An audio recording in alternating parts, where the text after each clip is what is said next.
Welcome back to Grow Joyfully. As I mentioned on the first part of the video, I made too long of a garden tour video, so I'm breaking it up into two parts. So today's part is part 2 of the garden video. So enjoy! I can smell the grapes from here, so I really want to start harvesting them and getting them in. My problem is finding time.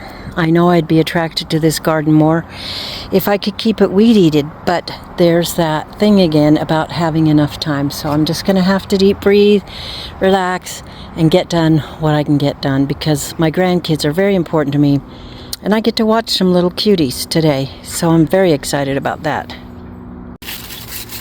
More cucumbers on this side of the hoop. Some of the plants look pretty sad, but they're still producing. It is amazing how much food I'm still getting off of these gardens, which is great, although the gardener is getting very weary, and I've put up so much food. I'm so grateful for the farm stand so that we can sell our excess.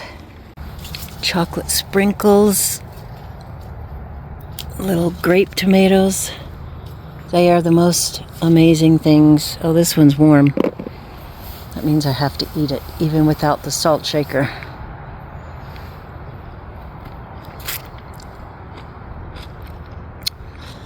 Very amazing. I did brush my teeth before I came out here, so it's a little bit wild, but man, this is a wonderful, I don't know why we love it so much. We just love this variety of tomato.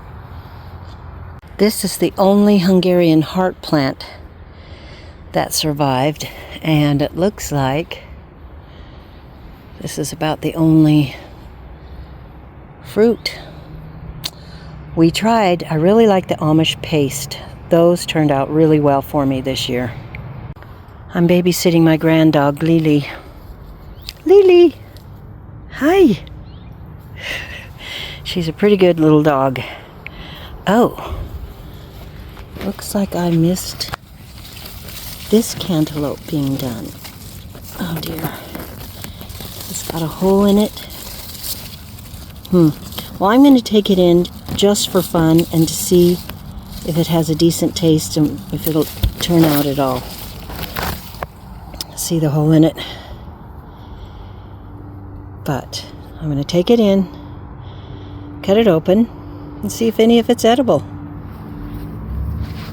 It smells so ripe and really yummy. I still have great hopes for the sweet potatoes. I do not know what's going on down there. I'm just leaving them alone, making sure they get water and hoping for the best. They're really spreading out down here on the ground, which I think is really pretty. The zinnias are still beautiful. There's some over here. I like to grow flowers in amongst the vegetables. Here's some nasturtium. They're just pretty. And they bring in the pollinators, which is very important. I was able to get that black krim out. It is very, very ripe. It's going to be yummy. Little watermelon's tendril is all dried up, so I'm going to pick it too and hope for the best. That would go a long way toward feeding your family, wouldn't it? It is definitely worth growing a garden, even though you have to put a little bit of money into it, like potting soil, organic fertilizer, a few things like that. Trays, if you don't have them. Once you make that initial investment and you get good ones, you use them year after year after year. But you just spend not very much money and you grow so much food, it definitely makes it worthwhile.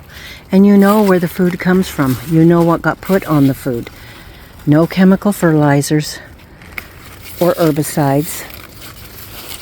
And you grow it lovingly with a lot of sunshine and good clean water. And look what you end up with. The Green Knight eggplant continues to grow. It's going to be interesting. I don't know eggplants, so this is definitely a learning curve for me.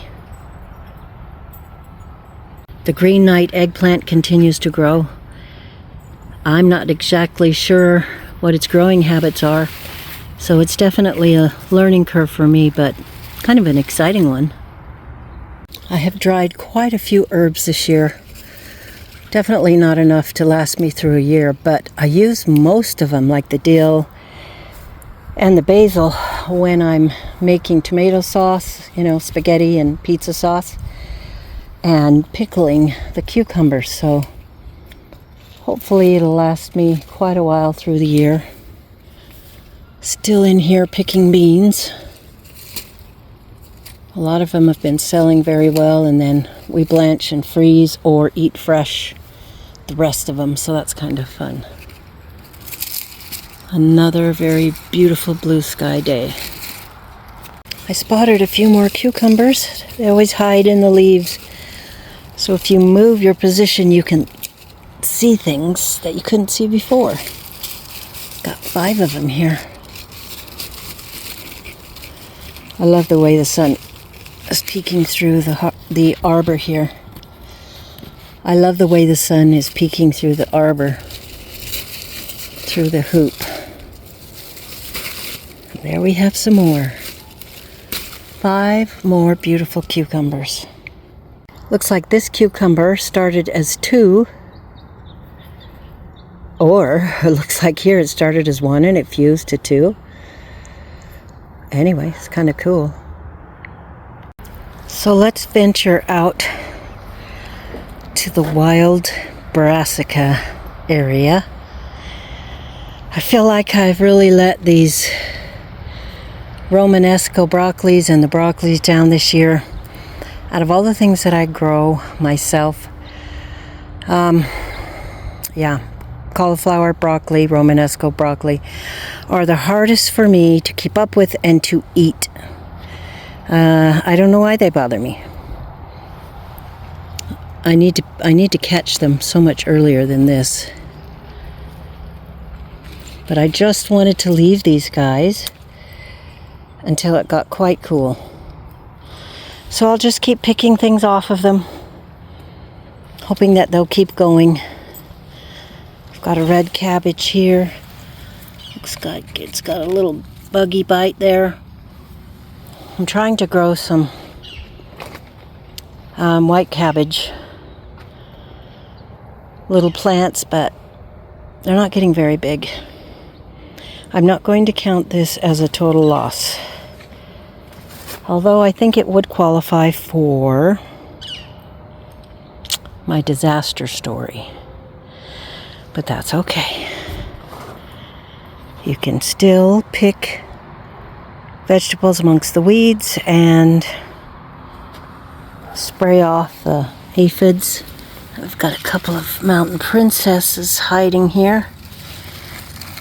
That's a beautiful tomato. Oh, it's got a bug bite. Well, it was a beautiful tomato. I'll just cut that off and still use it.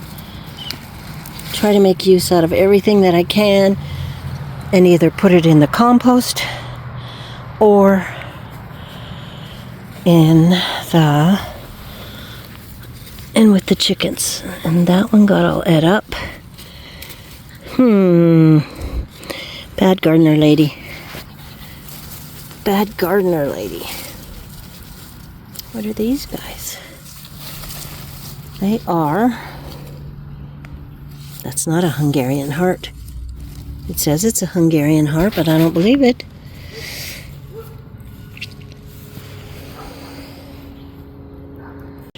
It's just a really lovely day. It's been fall officially for 4 days now. It's really quiet. I don't like that. I know a lot of people yearn for quietness, but I need quietness with family, kids running around, which makes it not quiet, but that's okay. That's what I prefer. I prefer family and little kitties and lots of people that I love around. That's what makes me happy. How about you? What makes you happy? Well, it's time to get this garden watered. In some places it's very saturated and in others it's very dry. So I'm going to get this garden watered, take my wonderful bounty in the house, get my house ready for my little grandbabies to come and play with me. Try to pick some grapes and just have them simmer on the back of the stove, which is the most amazing smell in the world. There's another cucumber and another. But it just kind of sets the scene and the tone. And another cucumber for coziness and fall feeling. So I'm going to do that for my little grandkids and create an atmosphere for them. We had a really nice harvest. I need to get out to the pasture garden, but it's going to be a while till I get out there. And until then, you guys take care of yourself. Have a great day and do it joyfully. We'll see you next time. Thanks for stopping by. There goes Lily, off to play. Trug keeps filling up. What a blessing. Thanks for stopping by. We'll see you next time.